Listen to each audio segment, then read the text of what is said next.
Disco Demolition Night was an ill-fated baseball promotion on July 12, 1979 at Comiskey Park in Chicago, Illinois. At the climax of the event, a crate filled with disco records was blown up on the field between games of the twi-night doubleheader between the Chicago White Sox and the Detroit Tigers. Many of those in attendance had come to see the explosion rather than the games and rushed onto the field after the detonation. The playing field was so damaged by the explosion and by the fans that the White Sox were required to forfeit the second game to the Tigers. In the late 1970s, dance-oriented disco music was popular in the United States, particularly after being featured in hit films such as Saturday Night Fever, 1977. Disco sparked a backlash from rock music fans. This opposition was prominent enough that the White Sox, seeking to fill seats at Comiskey Park during a lackluster season, engaged Chicago shock jock and anti-disco campaigner Steve Dahl for the promotion at the July 12 doubleheader. Dahl's sponsoring radio station was 97.9 WLUP, so attendees would pay 98 cents and bring a disco record. Between games, Dahl would destroy the collected vinyl in an explosion. White Sox officials had hoped for a crowd of 20,000, about 5,000 more than usual. Instead, at least 50,000, including tens of thousands of Dahl's adherents, packed the stadium, and thousands more continued to sneak in after gates were closed. Many of the records were not collected by staff and were thrown like flying discs from the stands. After Dahl blew up the collected records, thousands of fans stormed the field and remained there until dispersed by riot police. The second game was initially postponed, but forfeited by the White Sox the next day by order of American League President Lee MacPhail. Disco Demolition Night preceded, and may have helped precipitate, the decline of disco in late 1979. Some scholars and disco artists have described the event as expressive of racism and homophobia. Disco Demolition Night remains well known as one of the most extreme promotions in Major League history. Disco, named for its popularity in discotheques, evolved in the early 1970s in inner-city New York clubs, where disc jockeys played imported dance music. With roots in African American and Latin American music and gay culture, even white artists associated with more sedate music had disco-influenced hits, such as Barry Manilow with Copacabana. By 1977, disco was popular in the United States, especially after the release that year of the hit movie Saturday Night Fever. The fact that it starred John Travolta and musical performers the Bee Gees were white and presented a heterosexual image helped popularize disco. As Al Corey, president of RSO Records, which had released the best-selling soundtrack album for the film, put it, Saturday Night Fever kind of took disco out of the closet. Some felt disco was too mechanical. Time magazine deemed it a diabolical thump and shriek.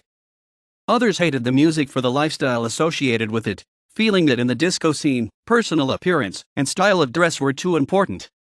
The media emphasized its roots in gay culture. According to historian Gillian Frank, by the time of the disco demolition in Comiskey Park, the media commonly emphasized that disco was gay and cultivated a widespread perception that disco was taking over. Performers who cultivated a gay image, such as the Village People, described by Rolling Stone as the face of disco, did nothing to efface these perceptions, and fears that rock music would die out increased after disco albums dominated the 21st Grammy Awards in February 1979. In 1978, New York's WKTU-FM, a low-rated rock station, switched to disco and became the most popular station in the country. This led other stations to try to emulate its success. In Chicago, Dahl, then 24, was working as a disc jockey for local radio station WDAI when he was fired on Christmas Eve 1978 as part of the station's switch from rock to disco. He was hired by rival album rock station WLUP, The Loop. Sensing an incipient anti-disco backlash and playing off the publicity surrounding his firing, he frequently mocked WDAI's Disco DAI slogan on the air as Disco DIE. Dahl created a mock organization, the Insane Coho Lips, an anti-disco army consisting of his listeners. According to Andy Behrens of ESPN, Dahl and his broadcast partner Gary Miner organized the Cohos around a simple and surprisingly powerful idea: disco sucks. According to Dahl, in 1979, the Cohos were locked in a war dedicated to the eradication of the dreaded musical disease known as disco. In the weeks leading up to Disco Demolition Night, Dahl promoted a number of anti-disco public events, several of which became unruly. When a discotheque in Linwood, Indiana, switched from disco to rock in June, Dahl arrived, as did several thousand Cohos, and the police were called. Later that month, Dahl and several thousand co-hosts occupied a teen disco in the Chicago suburbs. At the end of June, Dahl urged his listeners to throw marshmallows at a WDAI promotional van at a shopping mall where a teen disco had been built. The co-hosts chased the van and driver and cornered them in a local park, though the situation ended without violence. On July 1st, a near riot occurred in Hanover Park, Illinois, when hundreds of co-hosts could not enter a sold-out promotional event, and fights broke out. Some 50 police officers were needed to control the situation. When disco star Van McCoy died suddenly on July 6, Dahl marked the occasion by destroying one of his records, The Hustle, on the air. Dahlenmeyer regularly mocked disco records on the radio. Dahl also recorded his own song, Do You Think I'm Disco?, a parody of Rod Stewart's disco-oriented hit Do You Think I'm Sexy? The song characterized discotheques as populated by effeminate men and frigid women. The protagonist, named Tony after Travolta's character in Saturday Night Fever, is unable to attract a woman until he abandons the disco scene, selling his three-piece white suit at a garage sale and melting down his gold chains for a Led Zeppelin belt buckle. A number of anti-disco incidents took place elsewhere in the first half of 1979, showing that the disco demolition was not an isolated incident or an aberration. In Seattle, hundreds of rock fans attacked a mobile dance floor, while in Portland, Oregon, a disc jockey destroyed a stack of disco records with a chainsaw as thousands cheered. In New York, a rock DJ played Donna Summer's disco hit Hot Stuff and received protests from listeners. Since the 1940s, Chicago White Sox owner Bill Veeck had been noted for using promotions to attract fan interest. He stated, "You can draw more people with a losing team plus bread and circuses than with a losing team and a long, still silence." His son, Mike, was the promotions director for the White Sox in 1979. Mike Veeck wrote in a letter to a fan before the season that team management intended to make sure that whether the White Sox won or lost, the fans would have fun. Early in the 1979 season, on May 2nd, the Tigers-White Sox game at Comiskey Park was rained out. Officials rescheduled it as part of a twi-night doubleheader on July 12. Already scheduled for the evening of July 12 was a promotion aimed at teenagers, who could purchase tickets at half the regular price. The White Sox had had a disco night at Comiskey Park in 1977. Mike Veeck, WLUP sales manager Jeff Schwartz, and WLUP promotions director Dave Logan discussed the possibility of an anti-disco night promotion after Schwartz mentioned that the White Sox were looking to do a promotion with the station. The matter had also been brought up early in the 1979 season when Schwartz told Mike Veeck of Dahl and his plans to blow up a crate of disco records while live on the air from a shopping mall. During a meeting at WLUP, Dahl was asked if he would be interested in blowing up records at Comiskey Park on July 12. Since the radio frequency of WLUP was 97.9, the promotion for July 12, Disco Demolition Night, in addition to the offer for teenagers, was that anyone who brought a disco record to the ballpark would be admitted for 98 cents. Dahl was to blow up the collected records between games of the doubleheader. In the weeks before the event, Dahl invited his listeners to bring records they wanted to see destroyed to Comiskey Park. He feared that the promotion would fail to draw people to the ballpark, and that he would be humiliated. The previous night's attendance had been 15,520, and Comiskey Park had a capacity of 44,492. The White Sox were not having a good year, and were 40-46 going into the July 12 doubleheader. The White Sox and WLUP hoped for a crowd of 20,000. And Mike Veeck hired enough security for 35,000. Owner Bill Veeck was concerned the promotion might become a disaster and checked himself out of the hospital, where he had been undergoing tests. His fears were substantiated when he saw the people walking towards the ballpark that afternoon. Many carried signs that described disco in profane terms. The doubleheader sold out, leaving at least 20,000 people outside the ballpark. Some leapt turnstiles, climbed fences, and entered through open windows. The attendance was officially reported as 47,795, though Bill Veeck estimated that there were anywhere from 50,000 to 55,000 in the park, easily the largest crowd of his second stint as White Sox owner. The Chicago Police Department closed off ramps from the Dan Ryan Expressway near the stadium. Attendees were supposed to deposit their records into a large box, some 4 by 6 by 5 feet, 1.2 by 1.8 by 1.5 m, tall. Once the box was overflowing, many people brought their discs to their seats. The first game was to begin at 6 p.m. CDT, with the second game to follow. Lorelei, a model who did public appearances for WLUP and who was popular in Chicago that summer for her sexually provocative poses in the station's advertisements, threw out the first pitch. As the first game began, Mike Vick got word that thousands of people were trying to get into the park without tickets, and sent his security personnel to the stadium gates to keep them at bat. This left the field unattended, and fans began throwing the uncollected disco LPS and singles from the stands. Tigers designated hitter Rusty Staub remembered that the records would slice through the air and land sticking out of the ground. He urged teammates to wear batting helmets when playing their positions. It wasn't just one, it was many. "Oh, God Almighty, I've never seen anything so dangerous in my life." Attendees also threw firecrackers, empty liquor bottles, and lighters onto the field. The game was stopped several times because of the rain of foreign objects. Dozens of hand-painted banners with such slogans as "Disco Sucks" were hung from the ballpark seating decks.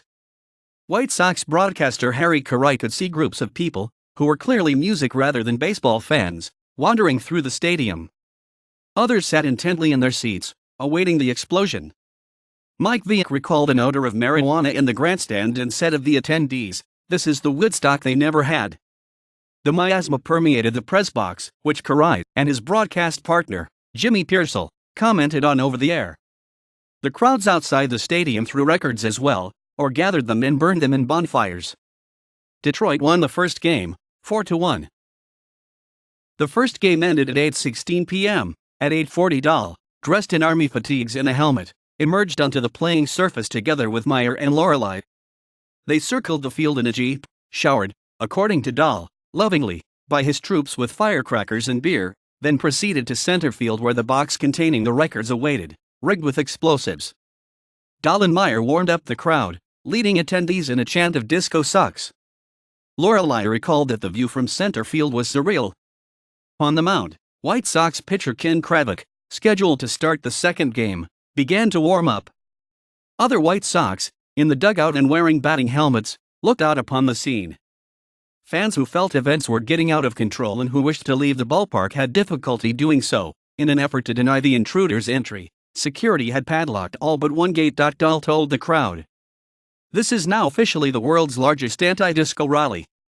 Now listen, we took all the disco records you brought tonight, we got 'em in a giant box, and we're gonna blow 'em up real good." Dahl set off the explosives, destroying the records and tearing a large hole in the outfield grass. With most of the security personnel still watching the gates per Mike Vick's orders, there was almost no one guarding the playing surface. Soon, the first of 5,000 to 7,000 attendees rushed onto the field, causing Kravik to flee the mound and join his teammates in a barricaded clubhouse. Some climbed the foul poles, while others set records on fire or ripped up the grass. The batting cage was destroyed, and the bases were pulled up and stolen. Among those taking to the field was 21-year-old aspiring actor Michael Clark Duncan. During the melee, Duncan slid into third base, had a silver belt buckle stolen, and went home with a bat from the dugout. As Bill Vick stood with a microphone near where home plate had been, begging people to return to the stands, a bonfire raged in center field. Years later, Lorelei remembered that she had been waving to the crowd when she was grabbed by two of the bodyguards who had accompanied the jeep, who placed her back in the vehicle.